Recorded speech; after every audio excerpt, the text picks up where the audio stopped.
Eu já estava com o roteiro pronto quando eu me deparei com uma situação que admito que me tirou do eixo e que me fez refletir. E que eu gostaria de compartilhar com vocês aqui no canal também. Olá pessoal, tudo bom com vocês? Estamos iniciando mais um Café com Mila por aqui. O cafezinho tá aqui como de costume.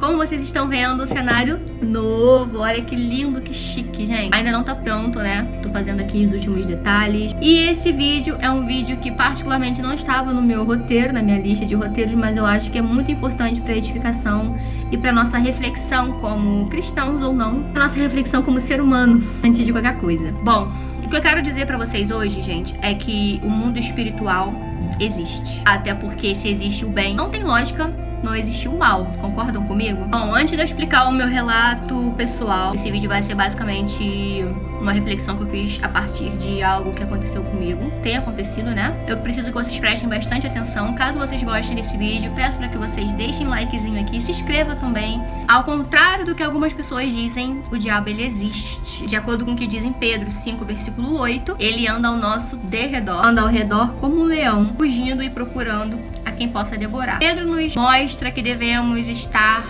atentos, né? Pois o diabo existe. Mas é em João que entendemos o verdadeiro propósito da sua existência. Em João 10:10 diz o seguinte: o ladrão vem para matar, roubar e destruir. Tenho certeza que vocês já ouviram esse versículo em algum momento aí da vida de vocês. E é basicamente isso que ele tem tentado fazer na minha vida. E eu vou compartilhar com vocês agora. Bom, de acordo com o que Pedro falou, ele está sempre caminhando ao nosso redor. Isso significa que ele conhece os nossos passos, tem acesso ao que falamos, não ao que pensamos. Tem acesso às nossas ações. Então, é um ser observador, né? E conhece muito bem o melhor e o pior de cada um de nós. Eu sempre ouvi dizer que cristão que enfurece os espíritos do mal é aquele que se movimenta em prol do reino de Deus, né? Eu já sabia que algumas coisas ficariam mais difíceis desde o momento em que eu decidi me reaproximar da igreja, mas eu sabia também que as coisas piorariam a partir do momento em que eu decidisse separar uma parte do meu dia, de todos os meus dias, para falar do amor de Deus a outras pessoas por meio aqui da internet. Página criada, do compartilhamento, das minhas devocionais, enfim. Por andar ao nosso derredor, o diabo ele conhece as nossas fraquezas, né? Conhece aquilo que somos e sabe a forma certa de nos fazer cair. No meu caso, ele usa a minha personalidade para tentar me enfraquecer. Desde a minha infância, eu sou conhecida por ter uma personalidade difícil porque, de acordo com a minha mãe, eu sempre fui muito agitada, muito faladeira, muito comunicativa. E desde os 2 anos de idade eu já falava pelos cotovelos e falava algumas verdades na cara das pessoas, não porque eu não tinha educação, mas porque eu já era uma pessoa que gostava de me posicionar. No caso, na época eu era uma criança, né? E isso não era tão bem interpretado, principalmente há 30 anos atrás. Quando eu entrei pra igreja, meus amigos costumavam dizer que se eu fosse um dos discípulos de Jesus, eu seria Pedro. Então por aí vocês já conseguem notar, né? E pegar a referência do que eu quero dizer com isso. Caso vocês não saibam, Pedro é conhecido por ser um cara impulsivo, impaciente, estressadinho, enfim. Foi aquele que cortou a orelha do amiguinho lá quando Jesus foi preso. Eu não estou dizendo por meio desse vídeo que a gente deva abraçar nossa personalidade como ela é e não tentar melhorar. Não importa quais são os seus defeitos, a gente deve sempre buscar tratá-los para estar em acordo com os mandamentos de Deus. Esses dias eu viajei para Minas Gerais com os meus pais. Passei lá um final de semana maravilhoso, incrível. Vamos comemorar os 34 anos de casado dos meus pais. Lá eu me vi com um desafio. Um desafio que aparentemente eu nem lembrava que existia. Por passar muito tempo em casa, né?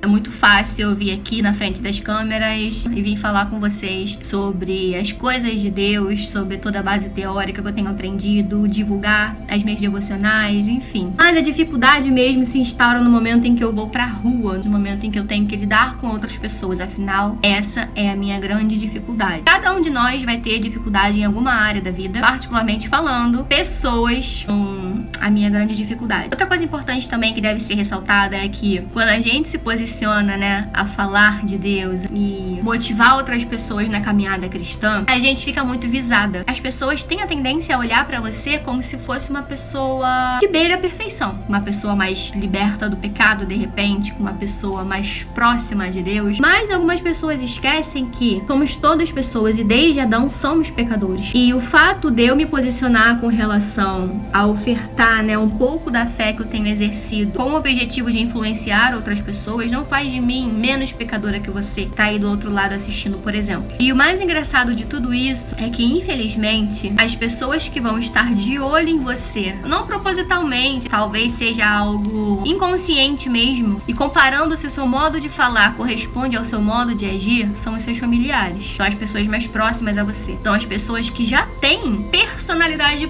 pré-estabelecida sobre quem você é, correto? E é nesse momento que ele entra. Bom, nessa viagem com os meus pais, a gente fez um passeio de trem e estávamos super animados pra fazer. Foi um passeio muito incrível, por sinal, eu recomendo a todos se tiverem a possibilidade. E eu sou apaixonada por fotografia, filmagem, fotografia. Nos últimos meses a gente tem passado muito tempo em casa, então nesse final de semana que a gente teve a possibilidade de sair, eu queria tirar foto de tudo e de todos, inclusive me fotografar no trem, que era a coisa mais linda, gente. Vocês tinham que ver. E aí, basicamente, faltavam 10 minutos pro trem sair, né? Pra largada. E tinha um grupo de meninas que estavam tirando foto no local onde eu queria também tirar. Só que aí faltavam 10 minutos pro trem sair. Basicamente, as meninas estavam super desrespeitosas, assim, com relação às pessoas que ainda queriam tirar foto naquele lugar. Elas estavam transitando entre elas, né?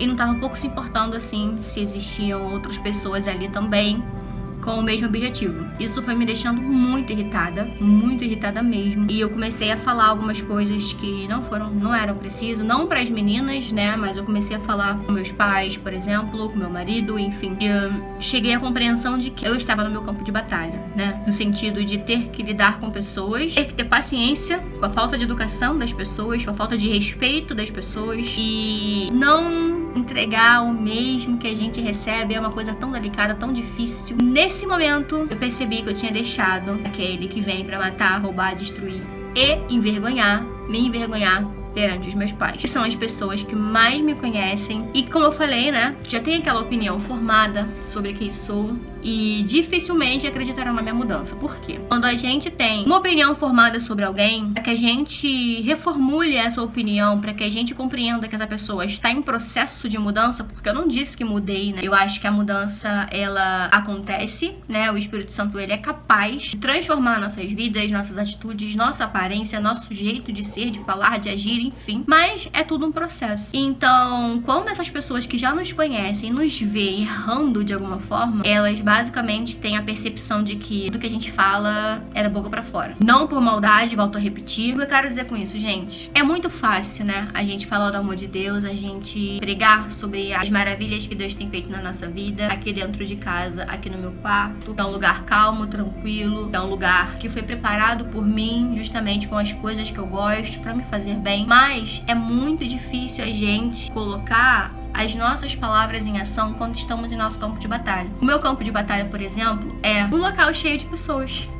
Basicamente é isso. Eu tenho dificuldade pra lidar com desrespeito, eu tenho dificuldade pra lidar com falta de educação, sabe? Justamente porque eu tento ser o mais educada possível com todo mundo. Então, quando eu vejo que eu não recebo aquilo que eu tento, pelo menos, entregar, eu fico muito irritada. Esse é um defeito. E o inimigo, sabendo disso, e ele sabe o momento certo, porque ele me conhece quando eu tô ficando mais estressada, e aí é abrir, de fato, a gaiola pra que eu entre. E eu entrei. Eu não tô aqui pra me julgar, me culpar, ou então desmerecer todo o trabalho que eu tenho feito até aqui. Muito pelo contrário. Meu objetivo com esse relato é mostrar pra vocês que é completamente comum. Somos pecadores e somos passíveis a erro. O que eu quero dizer aqui também é pra que você, que de repente tá vendo uma pessoa que, assim como eu, está tentando, né, levantar uma mensagem legal, incentivar outras pessoas com relação à mensagem de Deus, não já chegue com um olhar de julgamento buscando detalhar erros, sabe? E sim, entenda que aquela pessoa tá em processo de reconstrução, assim como você está. Então, gente, o que fazer, né?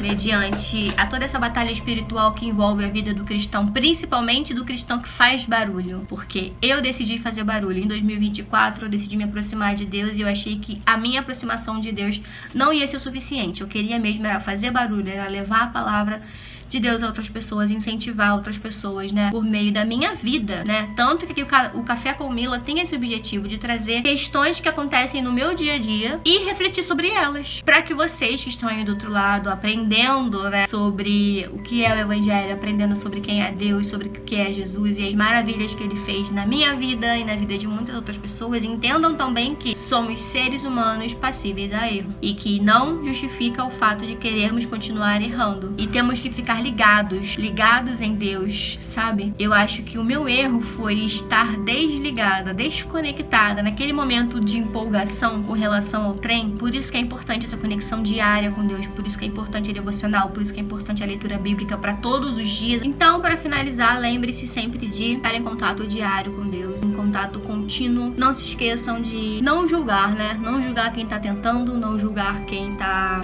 buscando o progresso. A igreja é um local de pessoas doentes que estão todos com o mesmo objetivo de saírem de lá um pouco melhor, um pouco mais parecidos com Cristo. Que a gente não se contente em permanecermos o mesmo, até porque continuarmos o mesmo de nada foi válido. Deus manda que a gente mude nosso posicionamento, né? Ele não concorda com o fato de sermos parasitas. Deus quer que a gente evolua como seres humanos. Conforme a gente vai aprendendo sobre Deus, é natural que a gente queira se parecer com Jesus. Então, das duas coisas aqui, quero ressaltar que a gente não caia na limitação de ficar sempre preso ao fato de eu nasci assim, cresci assim, vou morrer assim. Não é isso que Deus quer. Ele quer e espera da gente mudança, Ele quer e espera da gente um comportamento diferenciado, espera da gente compromisso. Então, esse meu desabafo, que me entristeceu bastante, me fez refletir bastante sobre a maneira como eu falaria isso pra vocês, sirva de incentivo para que vocês compreendam que eu estou no processo e gostaria que vocês caminhassem nesse processo de transformação comigo. O primeiro passo foi dado, que é o passo em que eu me disponho, né, a mudar, que é o passo em que eu busco a Deus, peço para Ele transformação, e agora é estar mais atento às armadilhas que o inimigo tem colocado sobre as nossas vidas diariamente, justamente para poder nos envergonhar mediante as pessoas. Então, que esse compartilhamento aqui sobre um pouquinho da minha vida sirva de reflexão para você também, que o anseio de se tornar cada vez mais parecido com Cristo seja algo que nunca se perca dentro de ti, tá bom? Não esqueça, coloque aqui embaixo nos comentários o meu campo de batalha, como eu falei pra vocês. Multidão, né? Pessoas, muitas pessoas reunidas no mesmo lugar. E o seu campo de batalha qual é? Qual é a sua maior dificuldade com relação a exercer a sua aparência cristã? Coloque aqui nos comentários que eu vou adorar saber. Um grande beijo, até o próximo vídeo e tchau!